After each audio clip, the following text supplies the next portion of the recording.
Hello, and welcome to Arizona Storytellers. This is where the state's entrepreneurs, researchers, and scientists share true, first-person stories about why they're passionate about what they do. The Flinn Foundation has been supporting Arizona's life science and healthcare community since 1965. Today's teller, in fact, Jasmine Bhatt, founded Navi Nurses, which is supported by Flinn's Bioscience Entrepreneurship program. Joy, fear, panic. Have you ever wondered what drives an entrepreneur? For Jasmine, there's a little bit of all of the above. So I spent the last 2 summers healing in Bali. And if you've never been there, in Bali, they believe in this trinity of creation and destruction and persistence. They believe that only beautiful and magical things can happen through the process of destruction. And that is where creation and beautiful magic is birthed. So tonight, I'm going to share with you a few of those moments of deep pain and suffering that have led me to this moment standing on this stage here with you today. So in college, just as a normal college student, my grandmother was diagnosed with head and neck cancer. We took her home. She required 24/7 care, and she was on chemo. She had a tracheostomy, so she was breathing through a hole in her neck, getting food in her belly. She had wounds, and she had a lot of complex care. I'm not sure if you've ever suctioned anyone before, but we have to, because this piece of plastic that's hanging in your trachea, the body doesn't like, and it's constantly creating suction, like these secretions to try to get rid of it. And so if you don't suction those out, it can block up the airway. So as family caregivers, we had to suction her every hour to keep her airways clean. You would take this plastic catheter, insert it in, feel some resistance, and keep pushing. And during this, I'd watch my grandmother's, her face would turn red, her eyes would water, and on the way pulling out this cannula, you're literally taking their breath away. You're sucking the life out of them, and it takes a few minutes to recover. And this was required of my family and I. We had to become nurses overnight because Medicare and insurance covered only a handful of visits a week. Nothing. I would have given anything to have someone else to turn to other than the emergency room. I remember one night, 2 days after her chemo, she was so weak and tired, and she had to go to the bathroom. And like an older adult, she was fiercely independent. And it took her 2 hours to crawl from her chair to the bathroom, 10 feet. And I crawled with her. Of course, by the time we got there, she was already soiled and helped her maintain her dignity, but we got there. But caregiving took a toll on me. As a college student, I stayed with her at night. I couldn't sleep. I was so afraid. I was afraid of missing something, afraid of hurting her, afraid of doing something wrong. I also failed all my classes. I lost my friends. I lost my identity. There was one night in particular that changed everything for me. She started making noise and I didn't know what was happening, so I turned on the lights and I looked at her and there was blood coming out of her trach. And I started to panic. My heart was racing.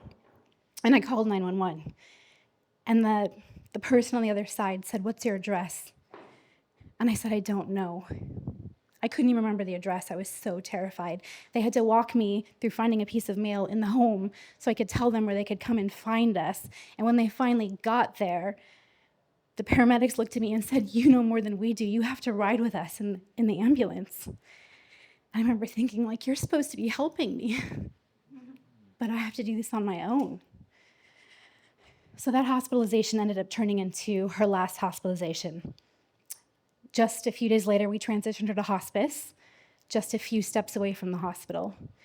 And it was there where my family and I finally got the break where we could be family caregivers. And we could just be family members, like sit by her bedside and be her loved ones and not have to provide care. And during that time, she befriended this nurse named Lori. Lori only worked nights. And I don't know, she called her cheeky. They created this incredible relationship. And at some point during this time, Lori made my grandmother promise, "You have to die when I'm here with you." But nobody knew that. So 4 a.m. in the morning that my grandmother died, Lori called and she said, "Today's going to be the day." So my family and I quickly left the house, ran to the hospice facility, and we sat by with her. And Lori sat with us too. We sat there next to my grandmother until 10 o'clock in the morning. At that time, Lori was like, oh my gosh, I have kids, I have dogs, I have to get home, I have to work again tonight, I'm so sorry. So we said our goodbyes because my grandmother at that point was only taking 2 breaths a minute. So we were like, there's no way she's gonna be here later on. Said goodbye, but we were wrong because my grandmother was this devout Catholic. She never left church early, ever. And it was a Sunday. So on TV in the back of the room, church was on repeat. And I was like, oh my God, my grandmother's not gonna go today because she doesn't leave Mass early. So we sat there rubbing her hands as they got colder with her favorite primrose oil, lotion, and watching her take every breath, thinking it was gonna be the last one. At 7 o'clock, Lori came back in for her shift. She saw the light still on outside and said, I can't believe you're still here. Let me go put my things down. She put her things down, ran back in, and she touched my grandmother's shoulder, and she said, Sophie, it's okay. I'm here now. You can go. And with that, my grandmother took her very last breath. And that was the moment I realized I was meant to be a nurse. That was the moment I realized like the expertise of nurses and what they do and the power that they hold. I turned that grief and I turned it into something like so magical. Now fast forward to Thanksgiving of 2020. I'd been a nurse for probably like 8 years, I think, at that point. Pandemic, I worked on a COVID unit, and it was just like every other day during the pandemic. So I'd cry on my way to work. I'd sit in my car for a few minutes before I walked in. And I'd tell myself, like, I can do anything for 12 hours. I can do anything for 12 hours. I can do anything for 12 hours. And I'd walk inside and I'd see like the truck outside with the bodies, knowing that the morgue was overflowing. And it would make me gag like every day. And I'd go upstairs to the unit, change into my scrubs, put on my hat, put my booties on, and get all prepared and get ready to walk on the unit. But before you could get in, there was someone who checked us to make sure we were safe before we walked in. So this person would make sure that before we walked in those doors that we were all set and ready to go, because we wouldn't really be coming out probably till much later on in the day. That day, we had a patient on the floor who was probably the most stable, and he kept calling, and it was driving me crazy. He was this fair-skinned man in the far back room corner, room 18, and he'd had a stroke from having COVID. He'd been there for a while. Everything was fine. He seemed fine. He wasn't as sick as everyone else. He was just recovering. So I started to get annoyed. He kept calling, and then he couldn't express himself. He had expressive aphasia, so nothing was coming out right. You couldn't understand what he was saying, and we didn't have the time to go in and actually spend time with him to figure out what he needed. But he knew something was wrong, and he kept calling his wife, who kept calling us, and she knew something was wrong, but nothing showed that it was wrong. Partway through that shift, he went into a lethal heart rhythm. The code was called. The code team came up. Took like 10 minutes to gown up to go inside of the room. By the time they got in, they called him. He had died. There was nothing they could do, and they quickly ran off to another code. That was Thanksgiving. I went home that night, and I hadn't seen my family or touched them since March of that year. I'm sorry. And I sat with my dog, and I ate my standard meal of pizza and ice cream, which I don't recommend, because I gained so much weight eating all of that stuff, but that's how I coped. And I had ordered this book online, and it came the day before, and it's called Nurses Cry Too, because throughout the pandemic, everyone just called us heroes, but like, we're just people too. We have feelings. There was only so much that we could take.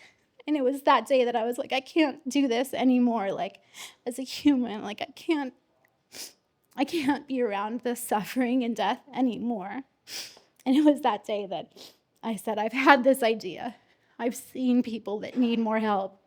They need more care, and I need to be that person who makes it better for other people. And a month later, after I got my very first vaccine, and I was so excited, I had my very first client. And today, I have a team of 200 nurses in the Valley who've all worked in the same sort of conditions that I have, who are still walking around hurting, and you probably don't even know it. No, thank you. But I get to heal them.